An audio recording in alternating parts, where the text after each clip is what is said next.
la culture.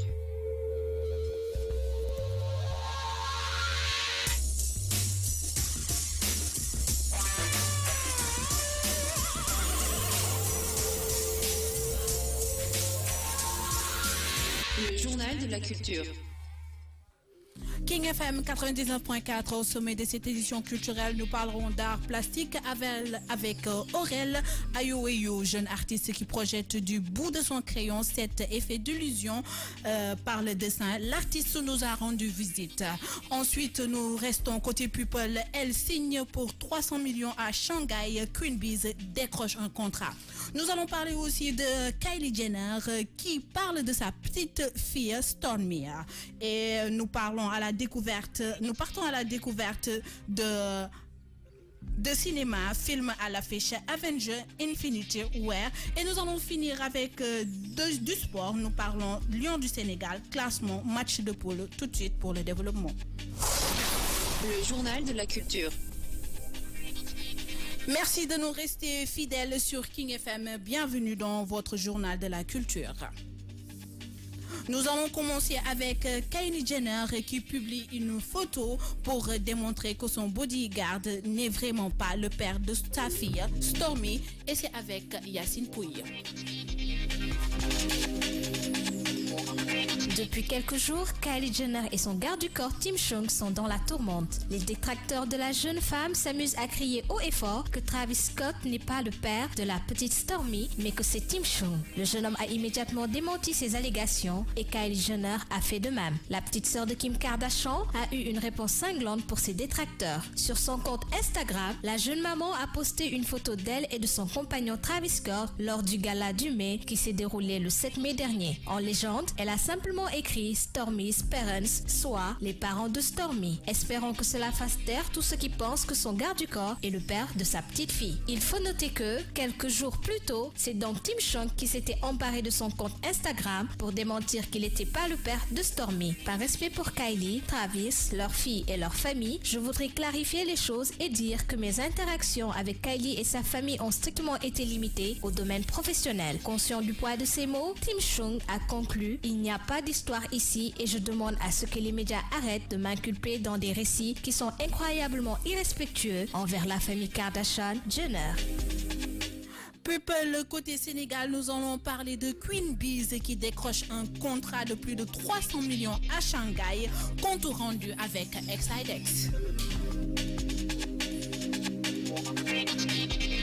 Queen Bees vient de décrocher un juteux contrat de mannequin estimé à plus de 300 millions de francs CFA. Elle a été recrutée par une agence basée à Shanghai qui recherchait une femme de teint noir et bien suivie sur les réseaux sociaux. Un profil qui correspond parfaitement à Queen Bees, qui est ébène et suivi par 994 236 000 personnes sur sa page Facebook. Selon le compte du journal, lequel rapporte que la chanteuse séjourne actuellement à Shanghai pour discuter des clauses du contrat. Lequel rapporte que la chanteuse séjourne actuellement à Shanghai pour discuter des clauses du contrat.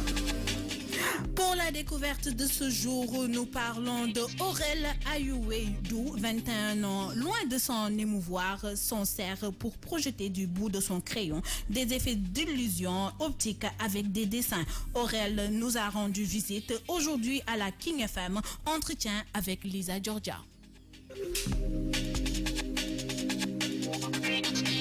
Aujourd'hui, dans le journal de la culture, on accueille monsieur Aurel Ayoweyo. Vous êtes de quelle origine? Béninois. Un Béninois qui est venu se terrer au Sénégal pour des raisons précises? Oui, enfin, principalement c'était pour mes études et là j'ai fini.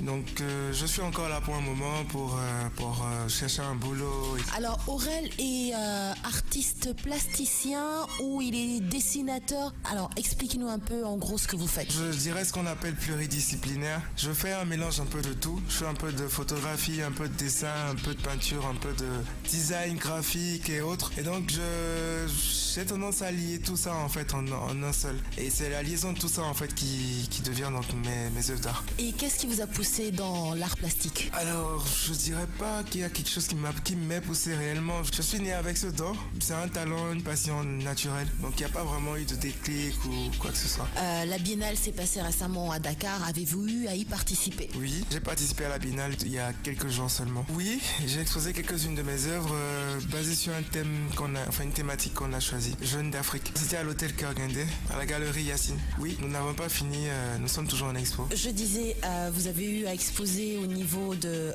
pour la Biennale et où est-ce que vous avez fait vos expositions, comment ça s'est passé? Racontez-nous un peu. Ok, alors oui, j'ai exposé pour la Biennale, c'était à l'hôtel Cœur Guindé, à la galerie Yacine, juste à côté. Ça s'est très bien passé, c'était une nouveauté pour moi parce que je connaissais pas la Biennale. Enfin, je connaissais mais j'ai jamais participé, voilà. C'était tout bénef en général. Pour un nouvel artiste, je dirais, ça m'a donné de la visibilité et tout ce qui va avec. On a reçu beaucoup de monde, on a reçu des personnalités assez influentes quand même. Je ne me souviens pas très bien des noms, mais on a reçu le secrétaire du ministre de la Culture, on a reçu le directeur du musée des Arts du Sénégal, on a reçu le papa de l'artiste Bouba, Monsieur Yafa, qui était là, et plein d'autres personnes encore dont j'ai pas gardé vraiment les noms, mais j'ai pris pas mal de contacts quand même. Au niveau vente, on a vendu quelques-unes de nos œuvres quand même, parce que j'étais en exposition avec un autre artiste en fait, photographe béninois aussi. Il y a eu pas mal de ventes quand même. Je pense que mon public à moi en tout cas a toujours répondu à mes attentes,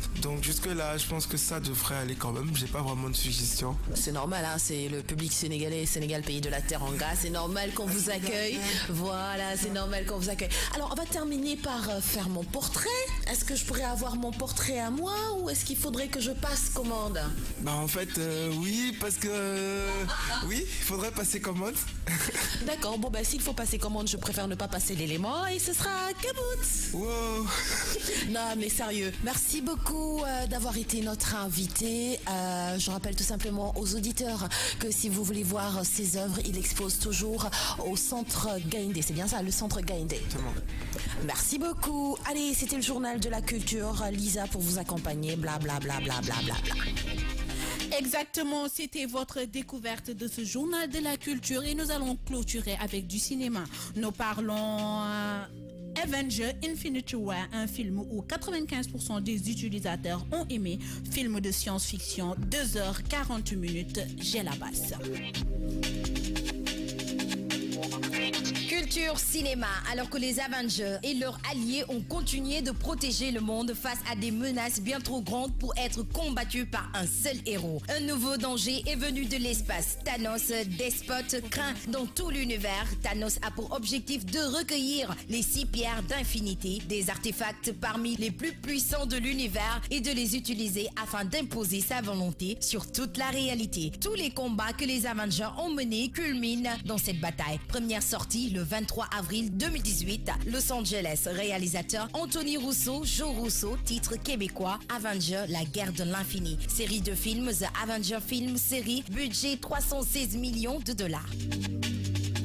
Et nous allons finir avec du sport. Foot mondial Russie 2018, jour J-29. Le Sénégal joue son premier match le 19 juin contre la Pologne. Le 24 juin, c'est contre le Japon. Enfin, la Colombie, c'est le 28 juin. Nous leur disons bonne chance. C'était tout pour ce journal de la culture. Et je remercie l'équipe de